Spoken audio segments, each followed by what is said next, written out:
Hey guys, Short Stack Survival here, and today we're going to discuss emergency food. Specifically, are these plastic food buckets any good, and are there better options out on the market?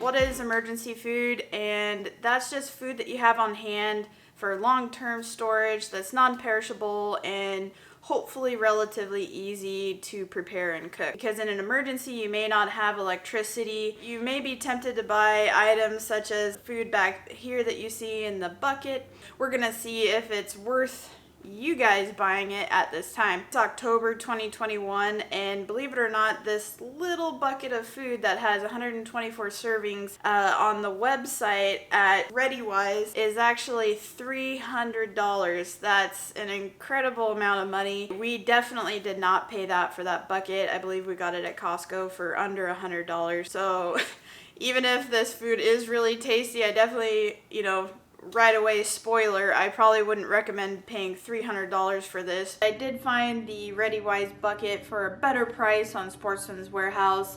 It's $149.99, so about half of what I've been saying in the video. I just cracked into it for the first time today, and you cannot prepare the meal directly into the pouch. In a lot of Mountain House meals, you just open the pouch, put in boiling water, seal it back up, let it sit for maybe 10-15 minutes, and then you open it up and you can eat it right out of the pouch. So I kind of thought that that's what was gonna happen here in the ReadyWise meal, but that's not the case. You actually have to use a stove top setting. All you need is a spoon with this one, and you need basically a full kitchen with this one. So while we wait for the water to boil for our savory stroganoff, let's dip into the peaches that come in the ReadyWise food bucket and see if those are any good. I do have to say the peach chunks are nice and big, so let's see if they're any good.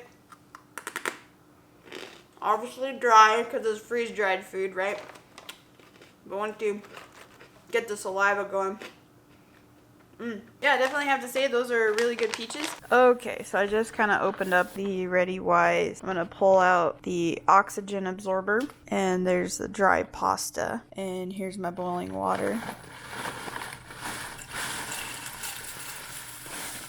Seems like a lot of water, but it'll probably absorb into the pasta. Let's get our lid on. I'm gonna turn off the stove there. We're gonna let it stand for 15 minutes or so we'll be back then. So while our savory stroganoff is cooking, let's talk about some other options you might have for emergencies. So the Mormon cannery. Disclosure, I'm not Mormon, but they do allow non-Mormons, at least my local cannery, to enter and purchase food. Here's an example of a number 10 can that I purchased from them.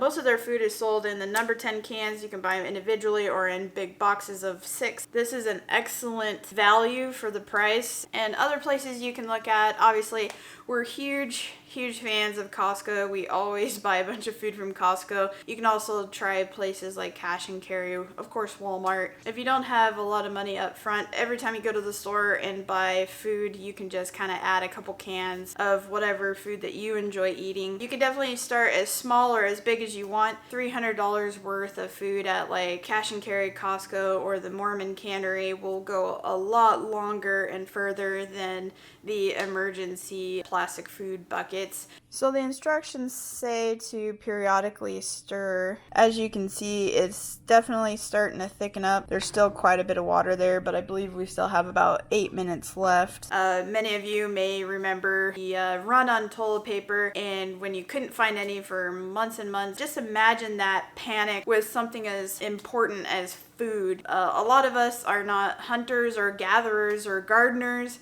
so we rely solely on grocery stores to provide us with food. Just imagine walking into the grocery store and there is no food on the shelf, but just knowing that you have some items tucked away for an event like that. It doesn't have to be zombie apocalypse. It could just be an issue with, the weather, maybe trucks, semi-trucks couldn't come in and resupply your local grocery store, that sort of thing. And so it's not crazy to have some food put away In fact, I think it's really smart. And even our own government asks us to, have some emergency items on hand. That way, if things do happen, you're in a really good spot to at least survive a few days to a week.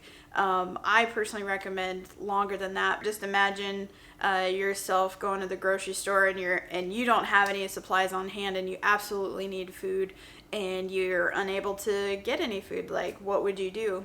And rather than knocking on your neighbor's doors and begging for food, wouldn't it be nice if you had, a couple, Mountain House meals or cans of food in the back? Maybe it's not your favorite food, maybe you prefer fresh food, but at least you'll eat that night and not go hungry. So not that it's a huge problem in America. Obviously, it's been a while since I've missed a meal, and I probably could miss a few meals here, but dare I say, oh, looks like the food's done. Okay, so it's been about 15 minutes. The directions say to uncover and let cool. Let's stir this one more time. My significant other already put pepper on hers, and here's without pepper, so I think it looks pretty good. So let's taste it and see what we think. All right, so the moment we've all been waiting for is to watch me eat this.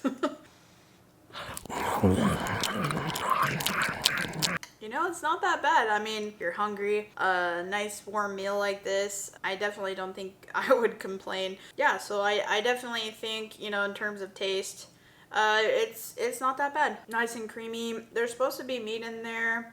I'm not sure. I think that's meat. Okay, the texture of the meat's kind of interesting, but it tastes good. In fact, I'm not even sure what kind of meat that is. It says creamy pasta with mushrooms, onions, and rich beef flavored sauce. So yeah, that wasn't meat at all. I think it was just concentrate. I think it was just kind of like the powder kind of got like mushed together and it looked like meat. But yeah, I guess it's not. There's no meat in there. So my surprise mystery item inside of there, but it wasn't bad, but definitely interesting texture. But one thing that surprised me was there's no meat in there, and so that got me thinking, is there any meat in the entire bucket? And the answer is no. I literally just went through the entire bucket and there's no meat whatsoever. Everything is chicken flavored, everything is beef flavored. There's literally no meat in there. So, and then as I got to digging even deeper into the bucket, all it says is extended shelf life, and it was packaged sometime last year in 2020. It doesn't actually say how long the shelf life is. Now, I think with proper storage, these items, it's just pasta and rice and beans at this point, would last really a long time, especially in the packaging that it's in the bucket with the oxygen absorber. It probably will last you a long time. But one thing I do like about Mountain House is on the very bottom, it says Best by 2048. Yeah, right here it says Best by 2048. I don't even know if humans will be eating food by then. I mean, come on. I definitely would stick with freeze-dried food that actually has like a posted shelf life of like 20-25 years, not just claiming it's extended. Like, what does that even mean? Like a couple months?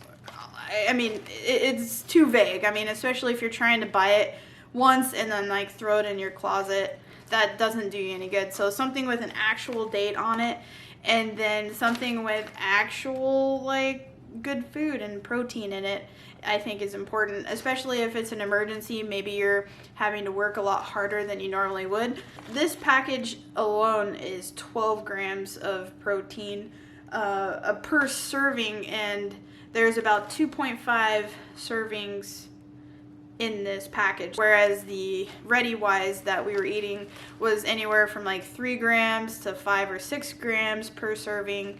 And yeah, there was 4 servings in each pouch, but that's not a lot of protein. One thing I will say, if you want to add protein to your preps, you can do like the pulled pork and the tuna. We enjoy tuna in this house.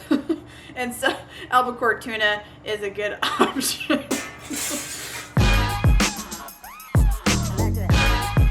So at a recent trip to Costco, I was bold and wanted to try something I've never tried before, canned sardines.